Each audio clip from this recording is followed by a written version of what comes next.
So yeah, welcome back to my channel, Note the Point.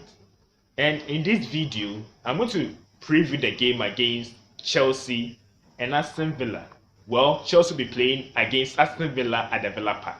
So it's going to be an intriguing encounter, I'm telling you, because one team is on a resurgence, Chelsea, and the other team has, I don't know how to describe that form, maybe, but yes, the dynamics are different. Whilst we wait for the press conference, which I would later on include in the video, I want us to talk about this.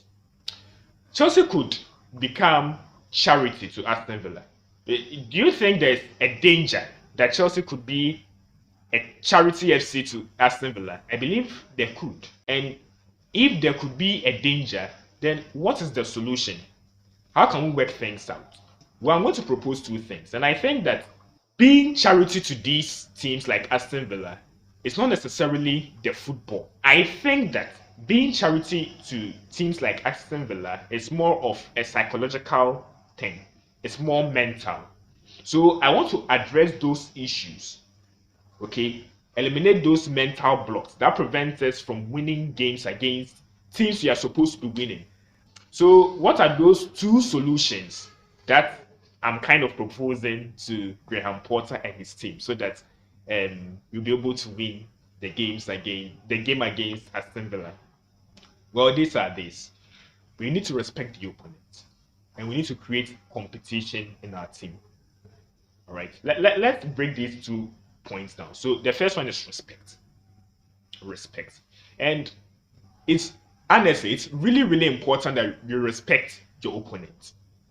You can't be the big team, right? Especially in the English Premier League. You can't be a big team.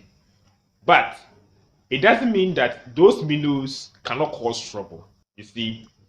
And that's the issue. That's the issue. Chelsea have this sort of ego whereby I have succeeded. I'm a big team. I've won the Champions League. Maybe I've won the Premier League. I've won an FA Cup. I have won trophies. So even if I don't show up 100%, I can beat you.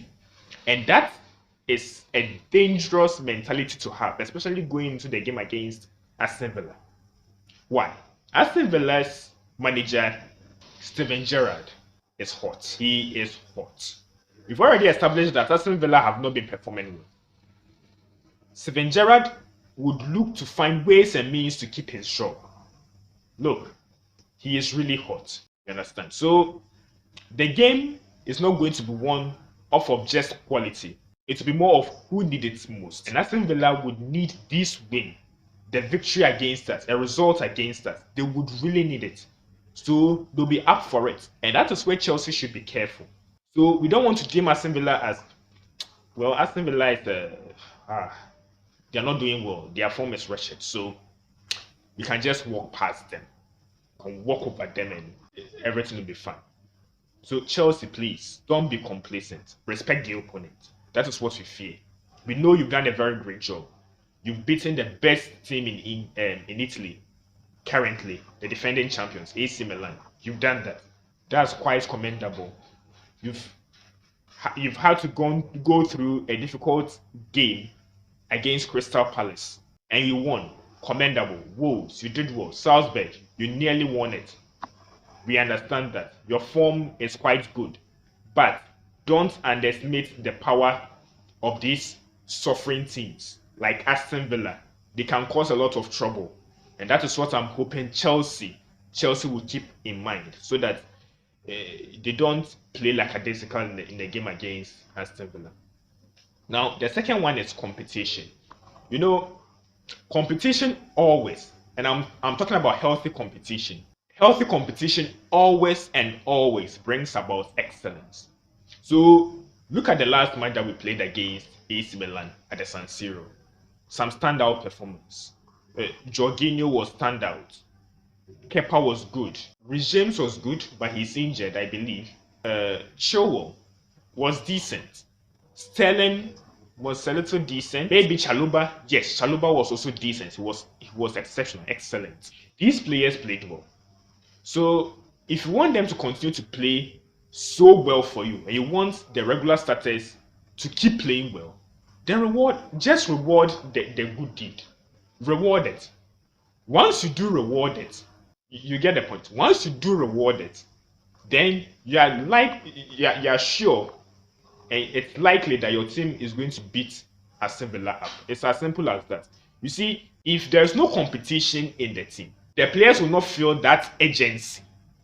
They are not going to feel that urgency to play well against a team that is struggling. And Aston Villa must be beaten so that we rack up the points. You want to keep on climbing and climbing, because even though we didn't have a consistent start to our season, with this resurgence of form, we are making ourselves or getting ourselves closer to those at the top, and want to keep it that way so that once we meet these teams, we'll be able to at least compete and perhaps get results from them. That's what we would need to keep in mind. The competition of the team, the healthy competition of the team, is also very, very paramount if you want to defeat Aston Villa. So here are the two solutions that I brought up. Finally, you'll notice that at the start of the video, I said that I'll be bringing you the press conference of Thomas Tuchel, but I think plans have changed, and I would like to rather bring you a few team news. And unfortunately, looking at the sort of fixtures we are going to play and the sort of news that we are hearing with regards to our injuries, I'm sad. I'm really, really sad. So we have two players at least injured. The first one is Reece James. Remember that after the game Chelsea played against AC Milan, he had an injury. After they did a little bit of scans and other things, they gave us an initial report that he's going to make a return after 10 days. Well, it seems the issue with his knee is kind of serious than we thought. Now, according to reports, he might be missing the World Cup. His injury might take up to 8 weeks. Let me say it that way. Up to 8 weeks. And this is not looking good, especially as we have certain difficult fixtures coming up, like the United fixture, the Brentford fixture, the Brighton fixture. This is serious. And you know what makes his injury kind of concern? The fact that he does not have a competent replacement or a backup for him. The one he's sharing the role with is Azpilicueta. We know that Azpilicueta is gone past it. Playing as a right wing back, it's kind of problematic with Azpilicueta. So indeed, we are losing someone so instrumental on the right hand side. His defensive contributions have been so immaculate. Look at how he was able to lock up Rafael Leao and a host of very dangerous attackers. And we are going to lose him due to injury. Look at his attacking contributions, the sort of assists he's been giving to Aubameyang and co. And he's going. I'm sorry for Reece James. His World Cup ambitions, at least of now, is killed. And Chelsea is also going to suffer a bit.